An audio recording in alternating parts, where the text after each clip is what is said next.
Монастир у шахтарському містечку. Божниця у самому серці Гуцульщини.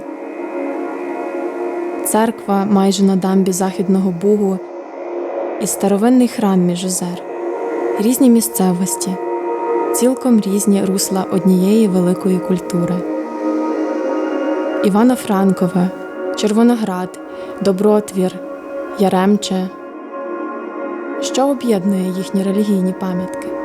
Можливо, образ самого Бога, який перебуває у кожній з них? Можливо, розіп'ятий Ісус і щоденна згадка про Його жертовність? Можливо, символи віри, хрести, розп'яття, молитви? Церква диктує зміст. А що поза змістом? Є одна річ, яка єднає церкви з різних куточків України. Щось, що надає вірі втілення і зримості.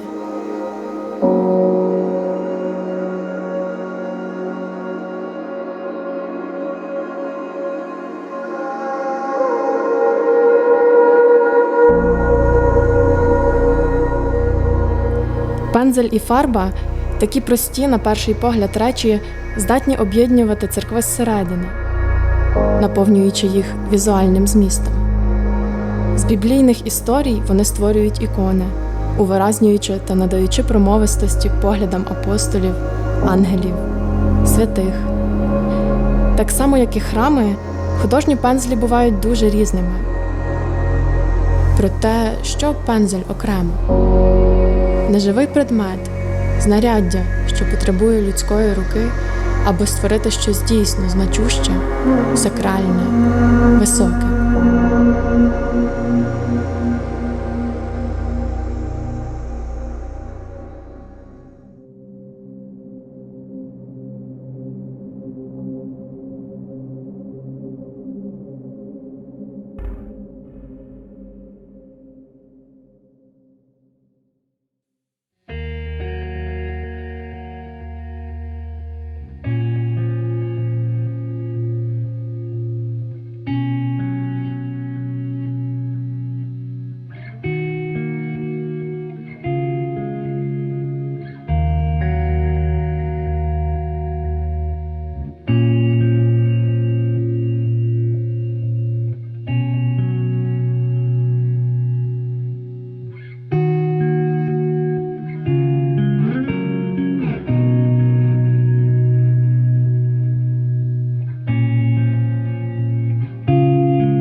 Мене звати Іван, я з Івано-Франківська, навчався в Івано-Франківському інституті мистецтв.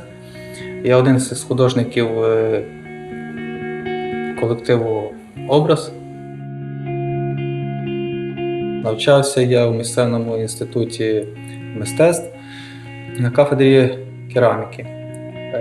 Потім я зацікавився іконою, де на 5-му курсі перекваліфікувався на іконопис і закінчував я вже інститут як іконописець.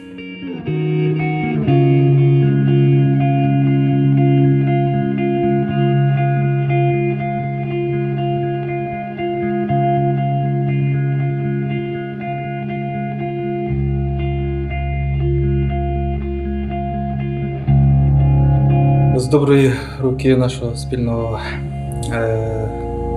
друга Дмитра Градіци я познайомився з Олексієм Черниченком, і відтоді, це було 2007 рік, і ми відтоді вже разом працюємо, реалізовуємо спільні проекти.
Я Олексій Чередниченко, родом з міста Хмельницького,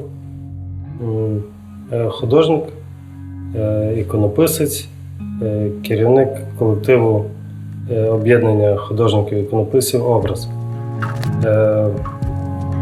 Навчався, свій творчий шлях почав з навчання в художній школі в місті Хмельницькому. Пізніше навчався в Києві, ДХШ на класі скульптурі. В 96-му році почав вчитися в іконописній студії, школі Нікош. То був викладач, який приходив навчання в Греції. Був дуже цікавий досвід. 4 роки ми там навчалися, і це була база для того, щоб поступити в Львівську академію мистецтв на кафедру сакрального мистецтва. 6 років навчання в академії, і в 2005 році ми почали свою творчу діяльність, і з того моменту, в принципі, був заснований наш колектив. Художником я був стільки, скільки я себе пам'ятаю. Пам'ятаю, що як батьки розповідають, що я був маленький, там розмальовував стіни. Перші монументальні мої твори, це там під раніше килими такі висіли на стінах. І я там піднімав килим і там це все розписував, там ставив свої там якісь монументальні перші твори, потім це все закривалося килим, щоб батьки не бачили. От, і з того маличку, і так і потім навчання. Не знаю, я завжди був художником. Я себе не уявляю, якби я не був художником.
Місто Яремча, де донині живуть традиції, де люди не втрачають своєї ідентичності і не втрачають своєї душі.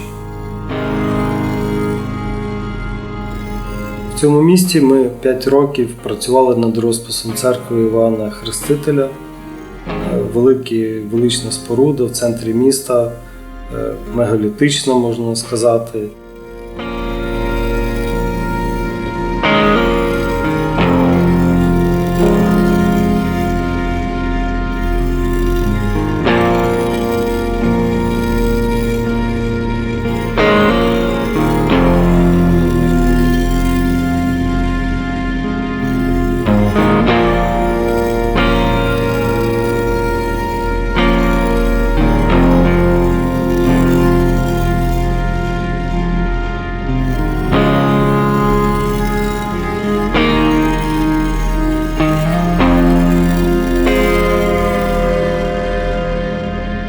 основне завдання, яке перед собою поставили, це створити розписи, які би гармонійно поєднувалися з місцевою культурою, з місцевими традиціями, з використанням орнаментів, які близькі до гуцулів,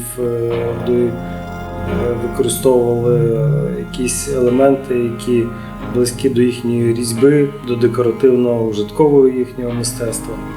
Взагалі бажання людей було таке, щоб ці розписи відповідали їхньому темпераменту.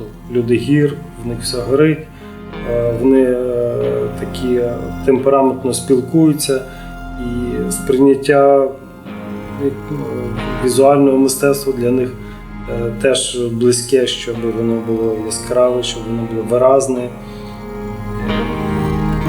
За довгі роки праці ми настільки зріднилися з цими людьми, настільки їх пізнали, познайомилися, стали як сім'я і відчули їхній той національний їхній стержень.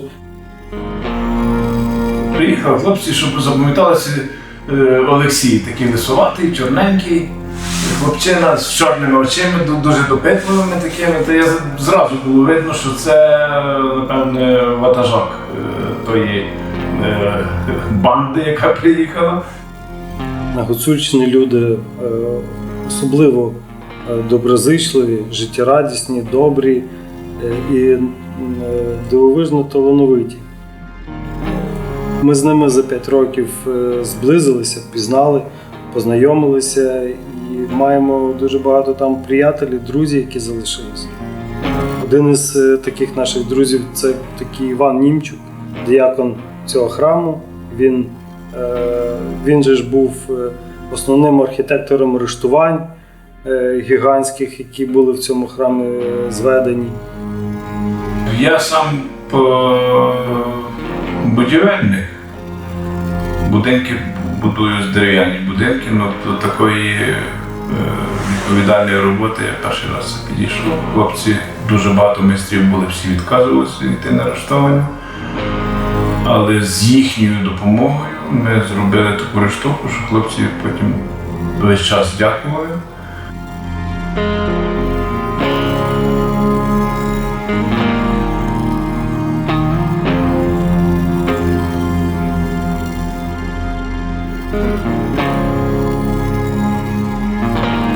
З цією людиною на сьогодні ми зріднилися як рідні, ми як одна сім'я, ми завжди один одного дзвонимо. У нас такі родинні теми, ми показуємо один одному діточок, він нам внуків. Іван, як представник гуцулів, він дуже обдарований, талановита людина. Він обдарований музичним, унікальним даром, співом, відчуттям тої мелодики. Це в них такі люди, що в них це все в душі. Вони живуть з природою в гармонії, з музикою в гармонії, між собою в гармонії. Прекрасні люди і такі дуже щирою душею.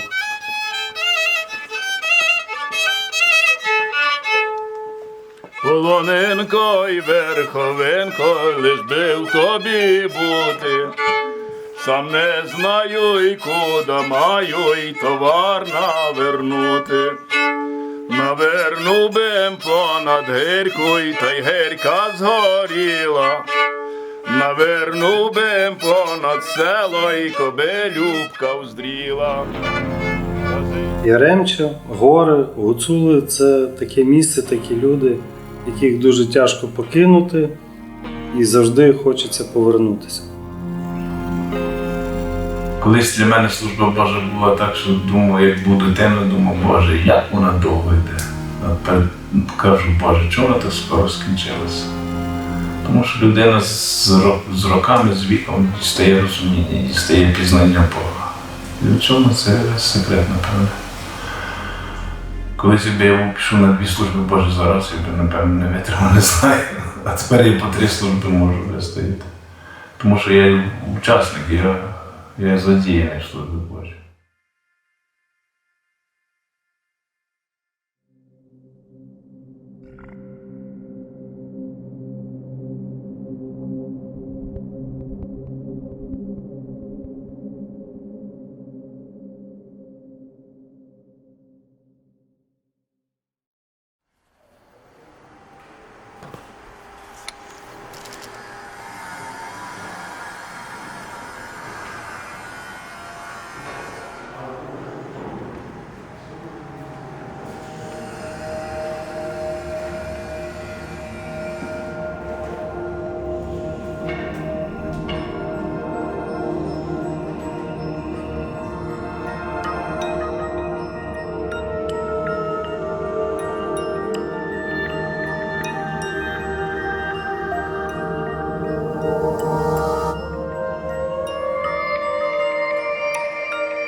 Наша робота є непростою. Вона відрізняється від інших, тому що, не знаю, сакральне мистецтво і просто мистецтво, воно є трошки інакше. Ми стараємося бути глибшим, бо сакральне мистецтво воно має бути глибшим, бо це є, ми переходимо з цього світу в другий світ. Ми маємо бачити те, що є в тому світі, і передати на стіні чи там, на станковій іконі той світ чи того святого, який він є насправді. Навіть ангелів важко зобразити, бо їх ніхто не бачив, і вони є безтілесними. Ми маємо побачити їх, не знаю, представити їх настільки, щоб глядач зрозумів, що це не просто там дух, це щось божественне. Ми постійно стараємося щось своє придумати, тобто для кожної церкви підбираються окремі ескізи, тобто індивідуальний підхід. І, звичайно, що в кожну роботу ми стараємося внести щось нове, щось таке, де ми раніше не робили такого. Мене звати Василь, я сам з Івано-Франківська. З самого дитинства в мене був потяг такий до малювання. Мене звати Назар, мені 27 років, я родом з Івано-Франківщини. Народився я в селі, і від самого початку, від народження, коли я став вже більш свідомою дитиною, я почав замічати за собою, що я дуже люблю малювати. Розкажу вам історію, що я був маленький і я малював все до гри ногами. Малював машинки, малював там тваринок, ще щось. Потім батьки трохи так були здивовані, що щось таке з дитиною. Потім я брав, перевертав, опа, і там машина, тваринка або ще щось. Нас є багато в колективі, але кожен має свою стилістику, манеру малювання. Кожен відображає ту чи іншу там символіку, чи Христа, чи Богородицю, чи святого якогось по-своєму, як він його бачить. Ти просто працюєш в задоволення, ти є одним цілим своєю командою, ти можеш і пожартувати, і щось серйозне поговорити. Тобто тут от те, що треба. Працюємо в візантійському стилі, так, і працюємо в реалізмі. Вітраж, мозаїка, сграфіто в різних сферах. Не тільки обмежена, а багатогранна. Зараз на даний час в мене є мрія велика, тобто мрія взагалі як кожної нормальної людини створити сім'ю і реалізувати себе ще більше, тобто бути ще більше потрібним для людей, робити ті твори, які би дійсно цінилися, тобто робити це від щирого серця, від душі. Надіюсь, в мене це вийде, просто робити для людей так, щоб це було дійсно вартна штука, а не просто якесь хобі чи просто якась діяльність заробляння грошей. Перш за все, хочеться такої, щоб не було обмеження в чомусь. Щоб самому можна було подати те, що ти хочеш, те, що ти, не знаю, відчуваєш. Щоб не було того обмеження. Щоб ти розумів, що це, що ти задумав собі, воно втілиться в життя. І цим своїми діями ти можеш допомогти людям духовно. Що людина, прийдучи в храм, може, так як до психолога, поговорити з Богом. Себе якось, не знаю, поділитися, навіть поплакати.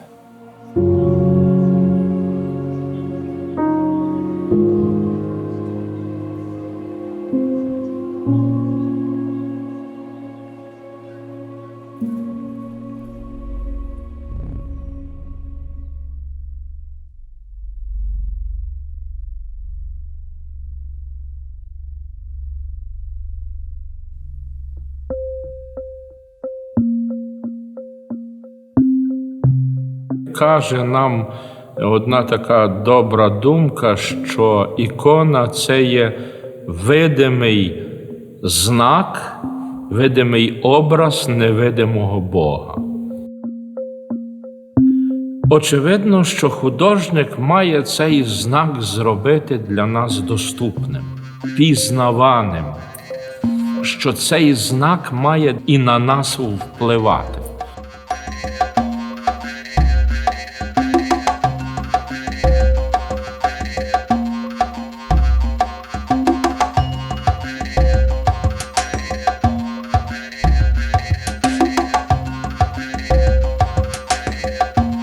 Наше знайомство з творчим колективом під керівництвом Олексія Чередніченка відбулося так, якби опосередковано через покійного отця Андрія Щепана, який попросив, щоб вони розписали тут храм. Цебто я вже ввійшов в його працю. Коли сталися ті трагічні події, отець Андрій помер, я вже так перейняв від парафіян оцю, власне, ідею розписати храм в такій гарній грецькій традиції, в тому стилі грецькому, і познайомився з Олексієм в далекому 2012 році.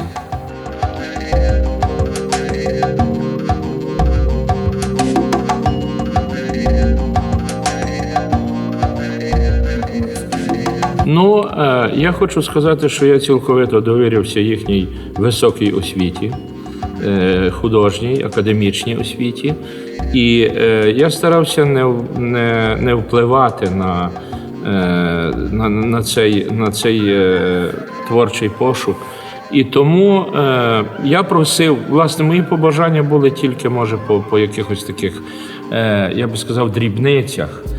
А це вирішення, що і де мало би бути, я довірився їм. Оця творчість полягала більше в тому, як розмістити в просторі і в цих параметрах храму, як розмістити різні фігури. І отут я бачив, як хлопці, я би сказав так, мучаться, тому що це треба було все, скажімо так, розміряти і зробити пропорційно весь храм. Це для них складало, можливо, таке найбільше завдання. Але вони справилися з цим досить добре.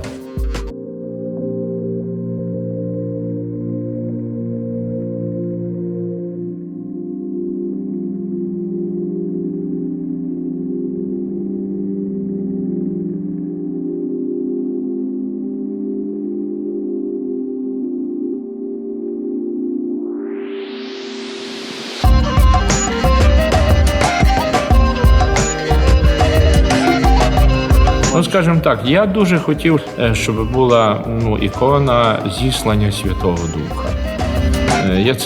Я дуже просив. В одній церкві я бачив це в святилищі. Вони все ж таки мене переконали, що там має бути зображення Пресвятої Євхаристії, Ісус Христос, Небесний хліб. Власне, тут в нас є Ісус Христос якби помножений. З однієї сторони Він дає чашу, з іншої сторони дає хліб. І це є символічно, тому що Ісус Христос причащає апостолів і цілий світ.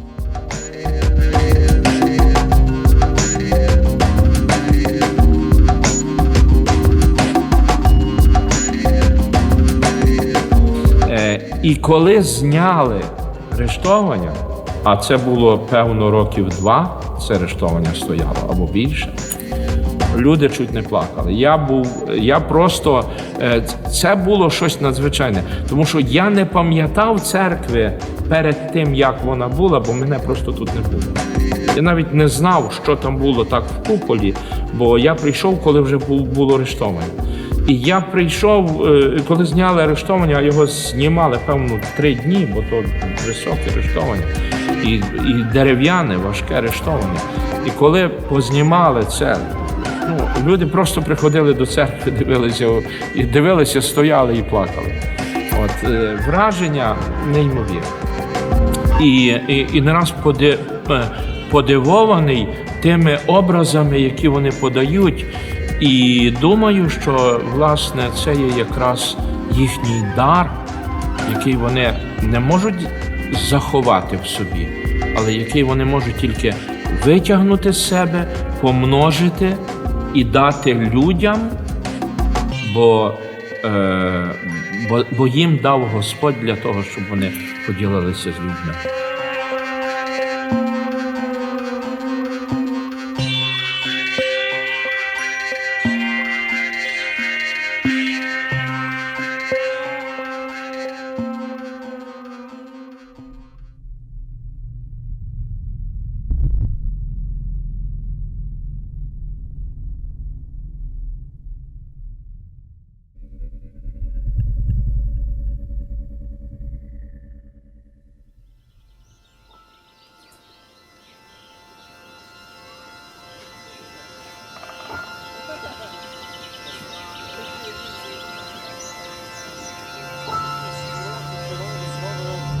Ми в Червонограді працюємо цілий рік.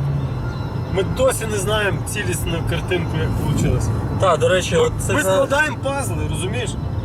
Ти проводив зйомку і ти не бачив цілісної картини. Ми її намалювали на проєктах, ми її уявили, але це все розбито на малі пазли, що ми навіть сфоткати не можемо, воно все сприймається в ракурсі, під певним кутом, страшне незручно. навіть для нас і для сторонніх глядачів залишається якоюсь певною загадкою і містикою. Ця особливо створення цих всіх пазлів. Тобто ми по кусочку це збираємо, це малюєш. І коли з'являється цей творчий діалог між нами всіма, і ми доходимо до якоїсь певної спільної вібрації, і потім це все застосовуємо. Але суть в тому, що навіть як для сторонніх глядачів, так і для нас залишається конкретною загадкою, як в кінці воно буде сприйматися. І що саме головне, що після того, як вже заберуть рештування, поміняти вже абсолютно нічого не зможна. Це все, це закритий гештальт.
Цікаво те, що ти ніколи не знаєш наперед, що в тебе вийшло. Досі ти міг бачити лише невеликі шматки роботи, не поєднані між собою, розкидані по різних стінах і кутках. І поки не знімуть рештування, результат лишатиметься загадкою. Але той момент, коли твоєї роботи більше нічого не ховає, вартий того, щоб почекати.